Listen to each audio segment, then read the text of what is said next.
Today I'm going to deliver the concluding session for this series. So let us go over it quickly and remind you that what we have been through. So at the beginning, I talk about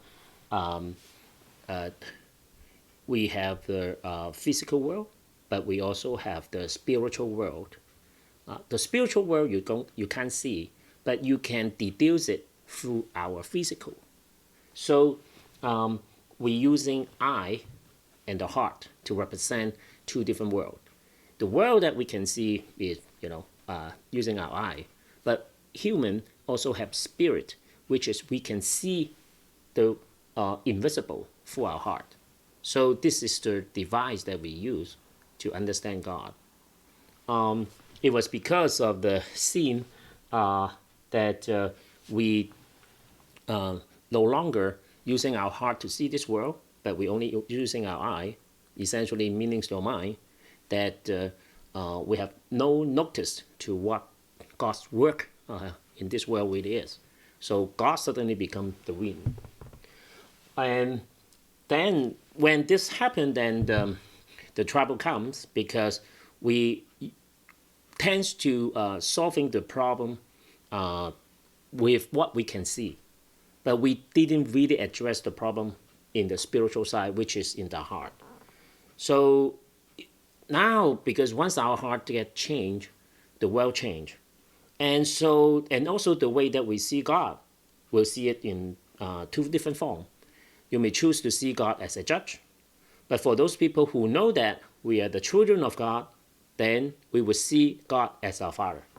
Now, this is the most important subtlety, what's happening in our heart that hurting this relationship. I will go over this a little bit deeper as a concluding statement. And when we're seeing God as a judge, now then you have two sides.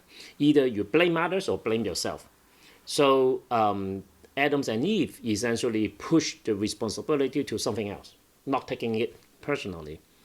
And the final session that Adam's actually, I reviewed that he actually challenged God because he wanted to be the boss and not God. Now, so this is sort of the sequence of the event that we've gone through in the Genesis. So this seventh section will give us a really good understanding spiritual problem of the humanity. First of all, Adam challenged God, and we blame others. Okay, sometimes we blame ourselves. All right, and when we blame ourselves or blaming others, because we not addressing the real issue, that we addressing something else. So we, like in Adam's and Eve case, they find the fixed leaf to cover themselves. All right, it's a temporary relief. It's not really a solution, but it's temporary because they're not even aware what is the real problem is. The real problem is, they're spiritually having a problem, then challenge God. But what we can see, okay, from our eye, the problem is we're naked. So the solution they have is a temporary. Obviously, the fig leaf cannot cover, of course, your nakedness, number one. And second, you cannot cover your own heart that you want to challenge God. And at the very end, actually, they're not even aware who God is. God becomes the wind. So this is a vicious cycle that more you get because you're not addressing the right problem. All right, you're just addressing the problem on the surface. So all the effort that you put, it just gives you the minute relief. What you want the true solution is you need to address the problem in your heart. All right, so from looking at how Adam and Eve respond to God, we see that they all see God as a judge, and they fear. All right, they hide. So this is a vicious cycle of fear. All right. Now this is the most of the people who are not reading the Bible, not being spiritual. Then we could easily understand this from the Bible perspective. Vicious cycle of sin when it translated into the world, it becomes the vicious cycle of fear. It is a spiritual problem rather than it's a physical problem. So I just want to use sin and fear. They always go together. All right. So in this particular case, all right, in the Gardens of Eden, if you ask me for one particular key issue, is whether they see God as a father or judge. All right.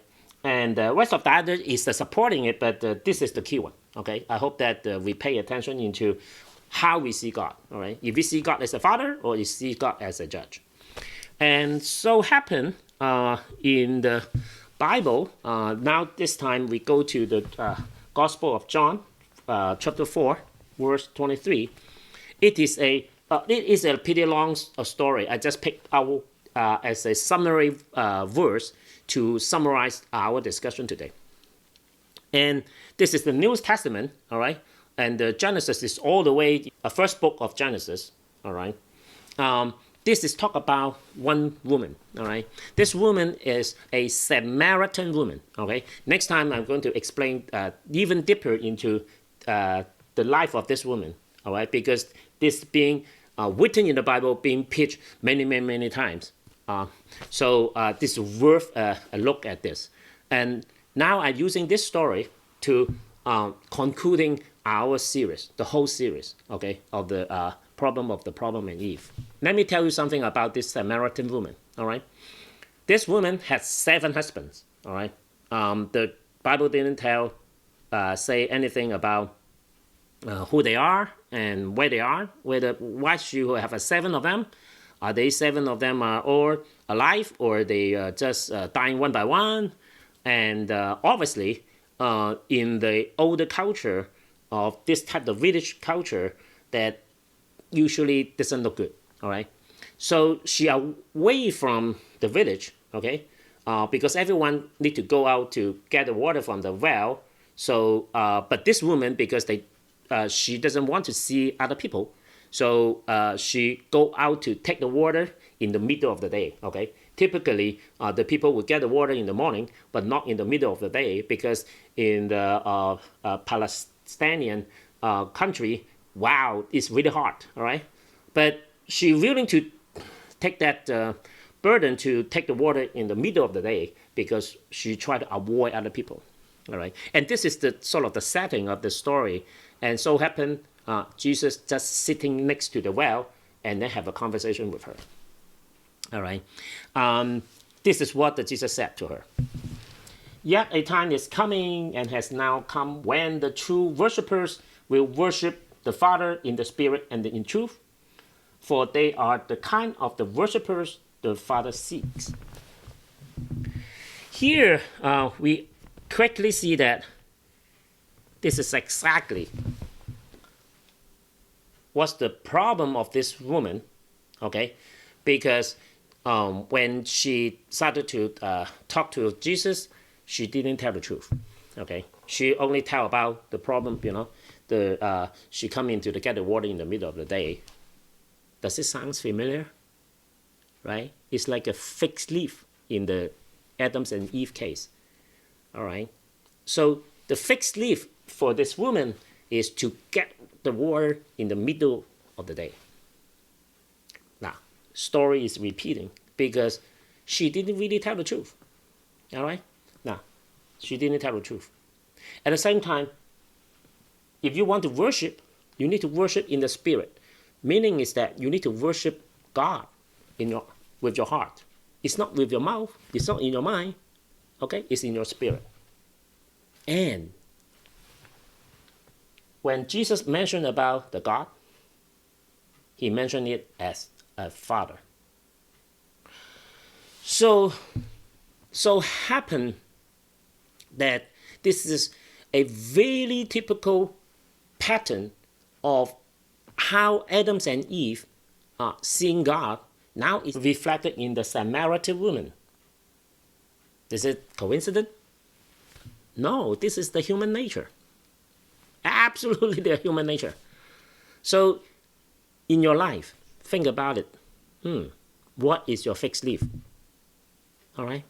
And is this something that you hide? You don't want to tell anyone? Now, what happened during this conversation is just this woman and Jesus. Nobody. Just two of them. And when you worship the Father in the Spirit and in the truth, this is the hardest part in the most of the worshiper, is that can we really tell God all the hidden secret in your heart? Now, could be the really dark secret that maybe you were the first-degree murderer, right?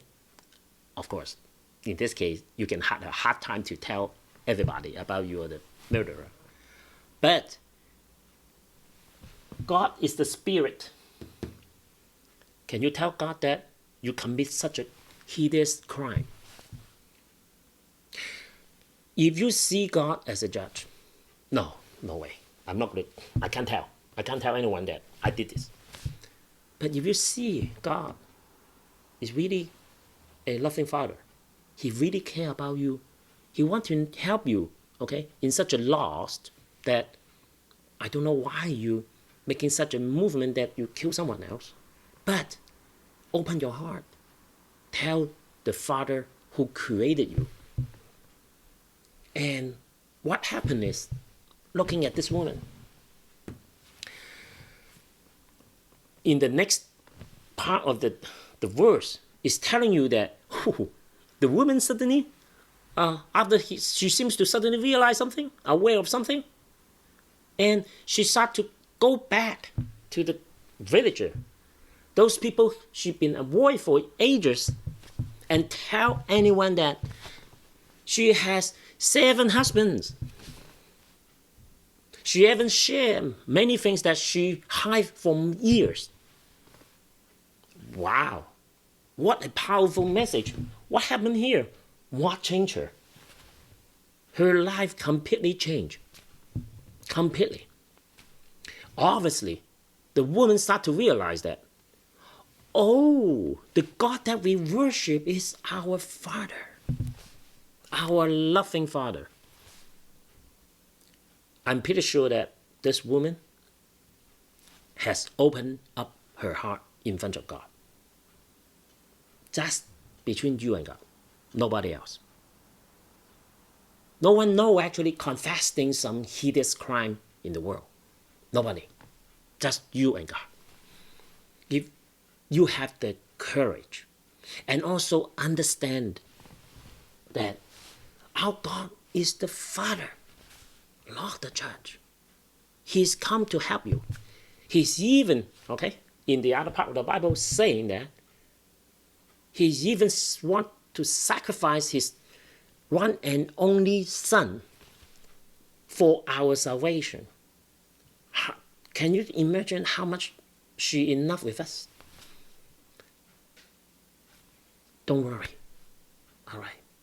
What's the problem of Adam and Eve and even this Samaritan woman? You can also enjoy it. All right? As long as you have the courage to open your heart in front of God and invite this God into your life. The power that changed this woman from hiding all her husband, all the shame, everything, and suddenly turned into a bright life. Everything that she did in the past, it became a shining, glory, testimony of God that, oh, God saved me from such a big trouble. That's the power. That's the life. All right. Next time, the next series, I would like to go over this deeper, all right, how this woman changed so rapidly. And also you can see that she has been going through, all right, the same struggle like Adam and Eve. If you have this courage, come with me. I will lead you to the truth and in the Spirit, and so that you will know God and know your Father. He will definitely help you to get you out from the trouble. See you next time.